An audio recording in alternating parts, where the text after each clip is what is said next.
La poesía es el arte que más íntimamente se conecta con el espíritu. Entre todas las formas de creación humana, es la que mejor sabe tocar lo invisible, lo eterno, lo que no puede ser dicho del todo, pero insiste en ser expresado. No es casual que los textos sagrados, las escrituras, los himnos, los oráculos, estén compuestos en verso.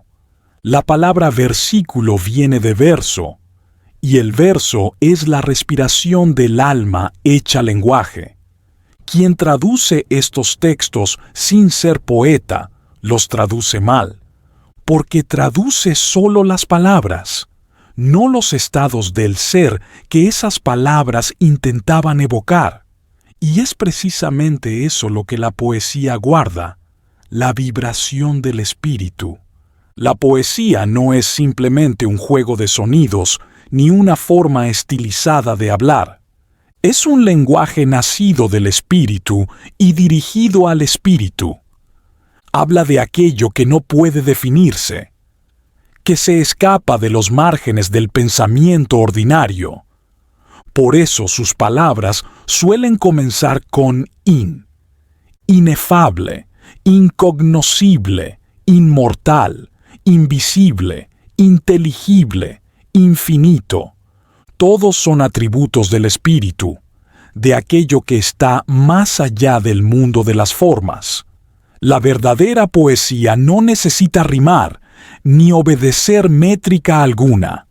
No se trata de estética, sino de presencia.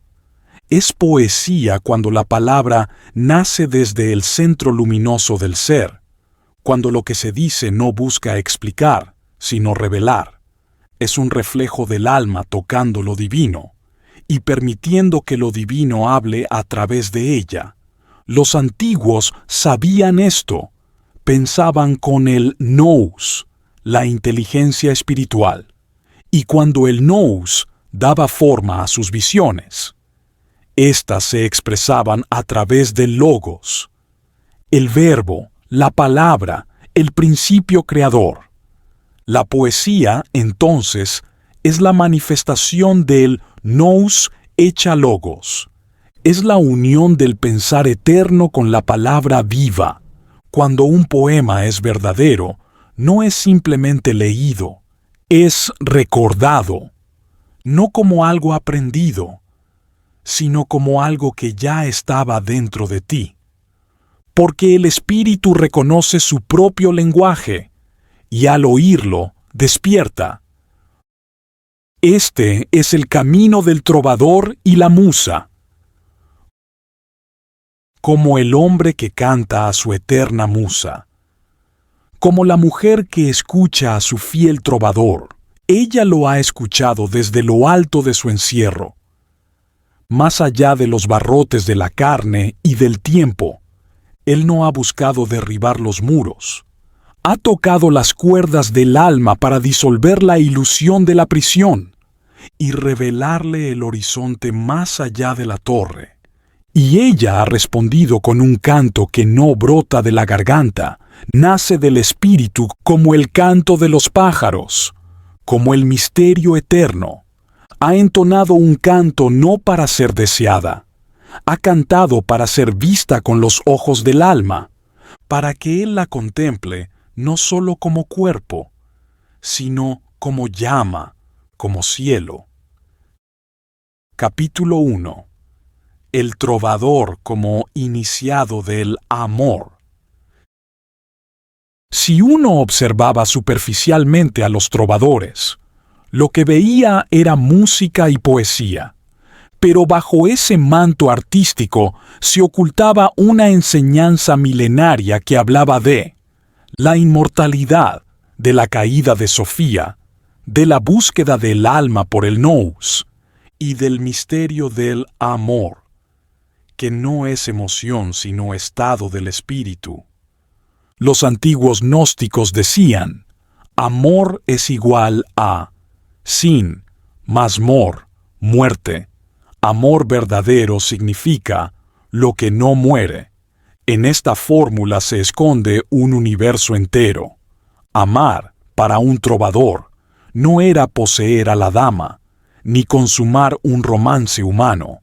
Era recordar la inmortalidad del espíritu, recordar que el verdadero vínculo no es entre cuerpos, sino entre la chispa divina y su fuente.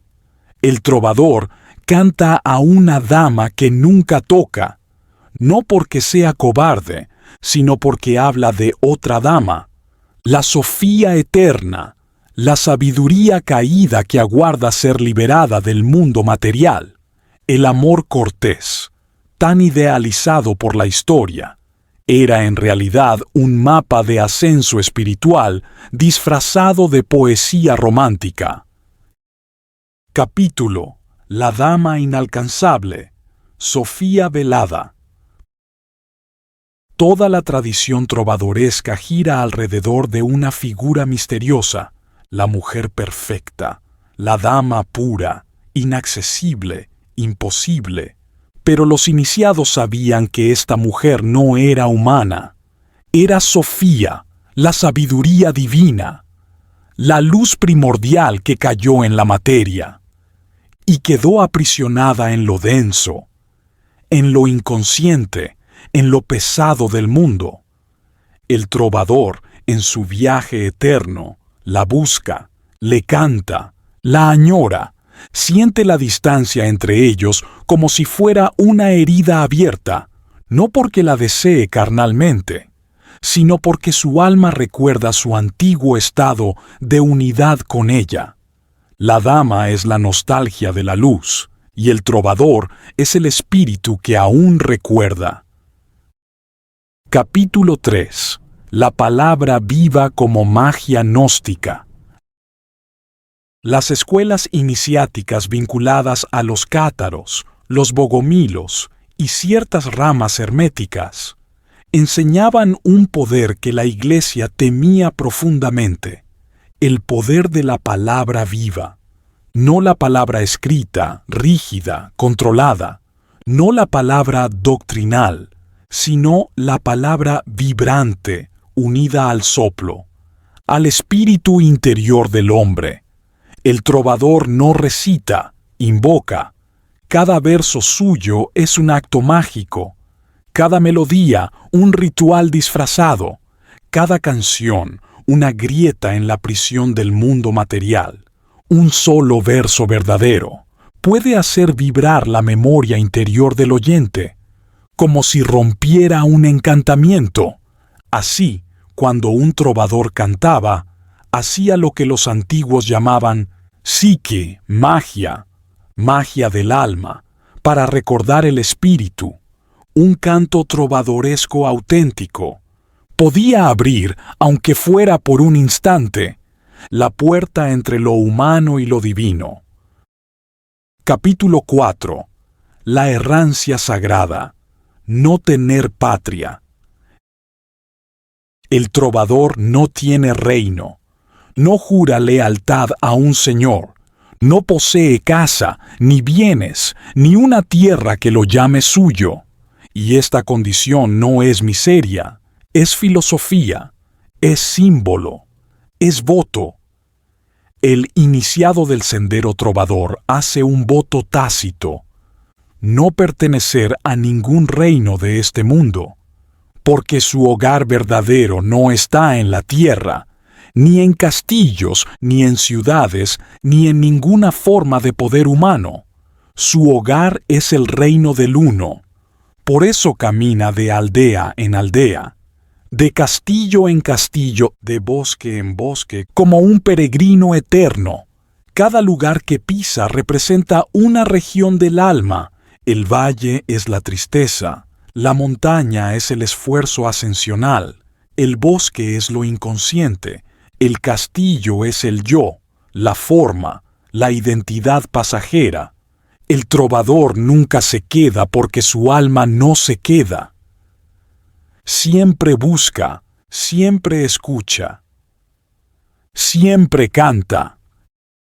Capítulo 5. La fidelidad al amado invisible. Se suele pensar que el trovador canta para seducir, Pero el verdadero trovador canta para ser fiel. ¿Fiel a quién? A un amado que no está en el mundo, a un ser interior que lo llama desde el silencio. Los gnósticos lo llamaban el Cristo interno, el esposo místico, el Logos encarnado en el alma. El trovador vive para ese amado. Es su guía, su llama, su herida y su consuelo. Toda su vida está consagrada a una presencia que no puede verse, pero que se siente más real que cualquier rostro humano. El trovador canta porque escucha. Escucha una voz que no se oye con el oído, sino con el pecho. Capítulo 6. La sabiduría del corazón. A diferencia de otros caminos gnósticos más mentales o filosóficos, la vía trovadoresca es el sendero del corazón iluminado. La gnosis que busca no se piensa, se siente, no se razona, se revela. El trovador sabe que hay un tipo de conocimiento que solo se recibe cuando el alma se estremece. Por eso elige la música, porque la música es vibración y el alma también es vibración. Cuando una se encuentra con la otra, se produce reconocimiento. Los antiguos decían que cuando un hombre canta desde el alma, los eones, los seres de luz que ordenan los mundos, inclinan la cabeza para escuchar. Gracias al trovador, por un instante, la caída del mundo se suspende, el tiempo se detiene, la belleza vence al olvido. Capítulo 7. Símbolos del sendero. El primero es el laúd, instrumento sagrado, madera que vibra como el cuerpo vibra con el espíritu. Es el símbolo del alma que resuena cuando es tocada por lo alto. El segundo es la capa viajera, signo del desapego, recordatorio de que el trovador no tiene hogar en la tierra. Es huésped del mundo, no su habitante. El tercero es el poema sin fin, la búsqueda eterna de Sofía, el verso que nunca se completa, porque la sabiduría es infinita, y el alma nunca deja de ascender. El cuarto es la dama velada, la sabiduría oculta, Sofía aguardando la redención, la guía silenciosa del iniciado.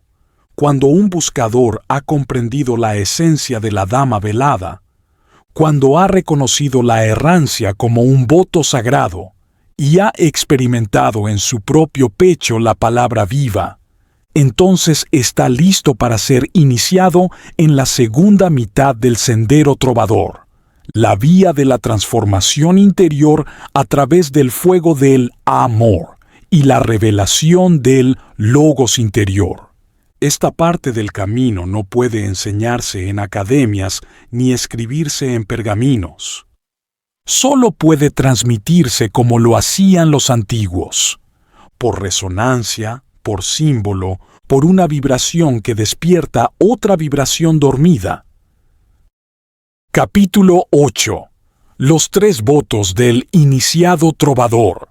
Como en todo sendero gnóstico, el camino del cantor sagrado se sostiene sobre una tríada.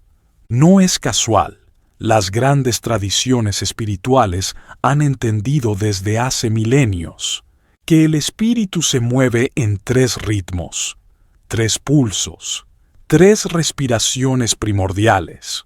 Los trovadores lo llamaban simplemente las 3 capas de la senda. Cada capa era un voto. Cada voto, una transformación del alma. El primer voto es el voto del fuego frío amoroso. La capa externa es el primer umbral, el que separa al buscador común del verdadero peregrino del amor. Este voto se puede resumir así: amar sin poseer, servir sin exigir, arder sin consumirse. El trovador sabe que todo amor humano es efímero, pero la experiencia del amor, cuando se vivifica desde el espíritu, es una llama que purifica la mirada. El fuego frío es una paradoja sagrada, arde, pero no quema, ilumina, pero no destruye, transforma, pero no hiere. Este fuego es la energía del amor, la vibración inmortal que une al alma con el uno. El que hace este voto renuncia a la posesión, pero a cambio recibe una profundidad emocional que ningún romance terrenal puede ofrecer. El alma que ama así está lista para cantar al amado invisible. El segundo voto es el voto del silencio interior. La capa interior. El segundo voto no es mudo, es profundo. El trovador guarda silencio no porque tema hablar, sino porque descubre que la mayoría de las palabras del mundo son ruido, distracción, niebla. Los antiguos lo explicaban así. Para escuchar el verbo que no tiene sonido, primero debes callar el ruido que llevas dentro. El silencio interior es un arte, una disciplina y, sobre todo, una apertura. El trovador observa el mundo, no con juicio, sino con un oído secreto que escucha la música detrás del velo. Este voto enseña al iniciado a discernir la voz del alma de la voz del ego, escuchar la vibración espiritual de cada persona y cada lugar, hablar solo cuando la palabra pueda nacer desde la verdad o desde la belleza. Para el trovador, hablar es un acto sagrado, por eso habla poco, por eso canta mucho. El tercer voto es el voto de errancia espiritual. La capa nuclear. Este es el voto más radical, el más difícil, el más liberador. El iniciado declara: no pertenezco al mundo. No significa que desprecia la tierra, significa que la reconoce como un escenario temporal, una escuela, un puente entre la caída y la ascensión. El trovador se vuelve peregrino perpetuo, no solo en el espacio físico, sino en la conciencia. Nunca se detiene en una identidad fija, en una creencia rígida, en una forma estática de ver la realidad. Su alma siempre está en movimiento, buscando al amado como si lo hubiera perdido, pero sabiendo que lo lleva dentro. Este voto hace del trovador un viajero de mundos, del mundo sensorial, del mundo del alma y del mundo espiritual. Su vida entera se vuelve una travesía. Capítulo 9. Psique magia, cuando la palabra abre el alma. La magia del trovador no es espectacular ni teatral, es íntima, invisible, pero poderosa. Cuando un trovador canta desde el alma, la vibración que genera no proviene de su voz, sino de su origen espiritual. Los antiguos maestros decían: un verdadero verso es una llave que abre puertas ocultas en la psique del oyente, una llave que rompe la hipnosis del mundo, una llave que despierta memorias ancestrales. Por eso las canciones de los trovadores no eran entretenimiento, eran herramientas de transformación. Cada estrofa era un símbolo, un mantra disfrazado, un acto de magia verbal destinado a despertar el recuerdo del origen divino, sanar la herida de la caída, encender la chispa del nous dormido, o guiar a un alma hacia su propio amado interior. La psique magia era peligrosa para los poderes de la época, porque un pueblo que despierta, Ya no teme, ya no obedece ciegamente, ya no se deja encadenar. Por eso tantos trovadores fueron perseguidos. Por eso tantos cantaron hasta el final. Capítulo 10. La rosa del dolor. El misterio rosacruciano. Ningún trovador auténtico ha llegado lejos sin haber amado profundamente y sin haber perdido profundamente. La rosa del dolor es el símbolo supremo del sendero trovador. Representa la alquimia interior que ocurre cuando el alma se quiebra. Pero en lugar de derrumbarse, comienza a cantar más pura. Los Rosacruces heredaron este secreto de los cantores del espíritu. El dolor afina el alma como el golpe afina el cuenco. No es masoquismo, es transmutación. Cuando un trovador sufre una pérdida verdadera, un amor, un hogar, una ilusión, un ideal, algo en él se rompe. Pero en la grieta entra la luz. El dolor transforma la nostalgia humana en anhelo espiritual. Convierte el apego en devoción. Convierte la herida en profundidad. Y es en esta profundidad donde se encuentra el amado.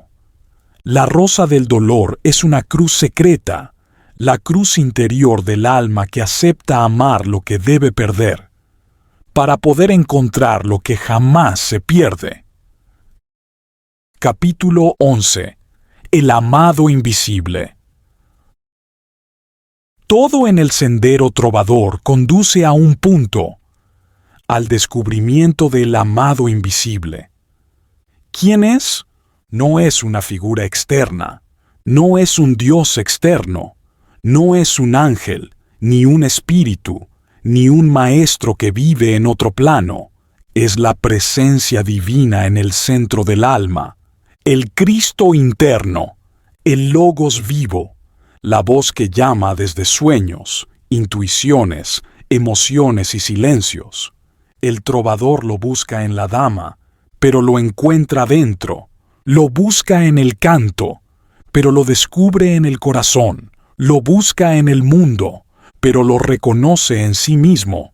Cuando esto ocurre, el trovador renace. El mundo cambia de color. La música cambia de tono. El dolor cambia de significado. La errancia se vuelve danza. La vida se vuelve revelación, y la dama velada se desvela.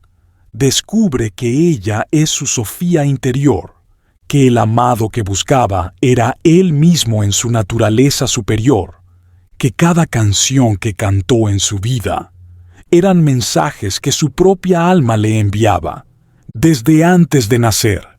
Este es el misterio supremo del sendero trovador. Capítulo 12. La palabra que despierta. El último misterio. Los trovadores sabían que la palabra cantada tiene un poder que la palabra ordinaria no posee. Tiene alma, y cuando la palabra lleva alma, despierta alma. Los iniciados lo decían sin rodeos. La palabra verdadera no se lee, se recuerda. Por eso un verso genuino entra en el corazón y permanece allí durante años. Por eso una canción puede salvar un día, sanar una pena o iluminar un instante oscuro. La palabra viva toca aquello que está dormido. Ese punto luminoso que cada ser humano guarda dentro. La nota perdida. La nota perdida es la vibración primordial del alma, la frecuencia original del espíritu antes de caer en la materia. Quien escucha un canto verdadero, aunque sea por un segundo, vuelve a resonar con esa frecuencia, y entonces despierta, no por completo, no de golpe, pero lo suficiente como para recordar: vengo de otro lugar. Y ese recuerdo es el principio del retorno. Capítulo 13. La metamorfosis del trovador. Al final del sendero, el trovador deja de ser trovador. Se convierte en algo más. Ya no canta para buscar, sino para revelar. Ya no peregrina para encontrar, sino para guiar. Ya no llora por la dama, sino que la encarna como sabiduría interior. El trovador renacido es un poeta del espíritu. Su vida se vuelve sacramento. Su voz se vuelve puente. Su música se vuelve luz. Su errancia se vuelve enseñanza. El poeta del espíritu ya no canta porque quiere, canta porque debe. Es su naturaleza ahora. Es su función en el cosmos. Se convierte en un mediador. Entre la caída y la redención, entre la nostalgia y la plenitud, entre lo humano y lo divino. Y cada vez que canta, otro alma recuerda. Epílogo, el canto que vuelve al origen. Y así, esta senda, que parecía un camino hacia adelante, revela su secreto. Siempre fue un retorno, un regreso a aquello que canta en la sangre, murmura en la palabra, y arde en el punto exacto donde el amor deja de ser humano y recuerda su linaje inmortal. El trovador no concluye su viaje como el guerrero. No vence, no cae, transfigura, pasa de la espada al eco, del combate al susurro, de la pregunta al verso que se escribe solo, cuando el alma por fin reconoce a su amado. Y en ese umbral donde la memoria toca al espíritu, se escucha el juramento de los antiguos, no se canta para ser oído, sino para despertar aquello que duerme, en la profundidad ignota del otro.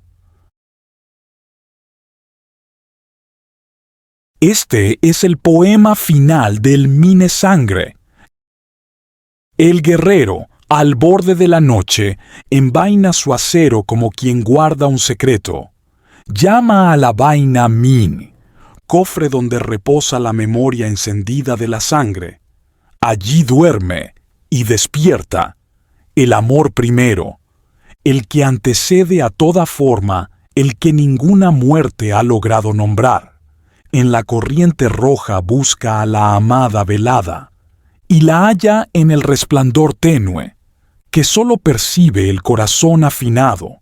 Cuando oye el rumor de su propia sangre, sabe que no es ruido, es clave. La abre con silencio, y el silencio se vuelve canto. Entonces deja de ser guerrero. La noche lo reconoce, la rosa lo reclama, y se alza como trovador de lo eterno, Mine Sangre resonando entre eones, cuyo canto no mide el tiempo, pero lo despierta. No pide retorno, pero devuelve, no promete resurrección, porque ya la lleva consigo. Este es el sello hermético del sendero del trovador, más allá de una lección, un magnetismo, más allá de la afirmación, una puerta entreabierta, más allá de un texto, un estremecimiento, más allá del alma, el espíritu, porque cuando la sangre murmura, el logos se inclina. Cuando la memoria se enciende, Sofía despeja su velo. Y cuando un verdadero trovador canta, hasta los mundos callan para recordar su origen. Con este último verso queda consagrada la senda. La rosa interior se abre en el silencio, y para aquel que tenga oído para la llama, se revela el amor que jamás se deja morir.